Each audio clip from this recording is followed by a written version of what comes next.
Bonjour, novembre, mois de l'immunité. Donc chaque lundi, je vous invite à faire un jeûne intermittent sec.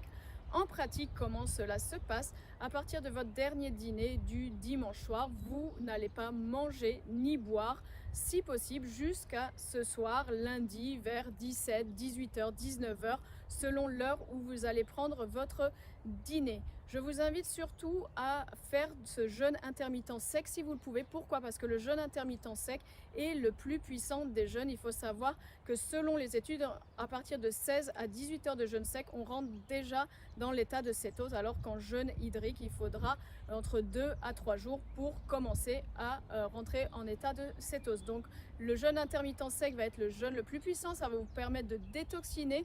Il faut savoir que pendant ce jeûne intermittent, en fait, l'eau va être puisée en fait dans le tissu adipeux, dans les graisses qui vont être transformées pour apporter de l'eau métabolique au corps. Il faut savoir que le jeûne intermittent sec est très efficace sur les virus parce qu'il faut savoir que les bactéries, les virus, comme nous-mêmes, se nourrissent de l'eau. Sans eau, les microbes, les virus vont mourir. Bien sûr, peut-être pas au bout de 16 heures de jeûne, mais au bout de plusieurs jours de jeûne sec, lorsque vous avez la grippe, un virus, il est conseillé de faire un jeûne sec, si vous le pouvez. Donc là, nous allons booster notre système immunitaire ce mois-ci en faisant du jeûne intermittent. Il n'est pas dangereux parce que vous n'allez pas boire finalement que pendant 16 à 18 heures. Donc sauf si vous êtes totalement épuisé, que vous êtes en burn-out, dans ce cas, je vous invite à faire plutôt jeûne hydrique, voire jeûne modifié. Quand je dis jeûne modifié, ce sera avec un jus de légumes, un jus de carotte par exemple, ou de carotte betterave.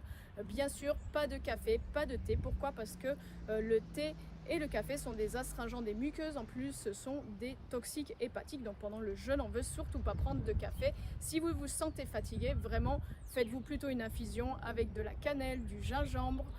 Faites des jus où vous rajoutez du gingembre, du curcuma pour vous booster. C'est ça les vrais boosters de l'organisme. Ne prenez pas d'excitants qui sont en fait de faux excitants. En fait, ça va vous stimuler, mais ça ne va pas aider votre corps à vraiment avoir de l'énergie. Ça va fatiguer encore plus les surrénales. Donc bienvenue dans ce programme jeûne intermittent sec. Chaque lundi, on jeûne ensemble.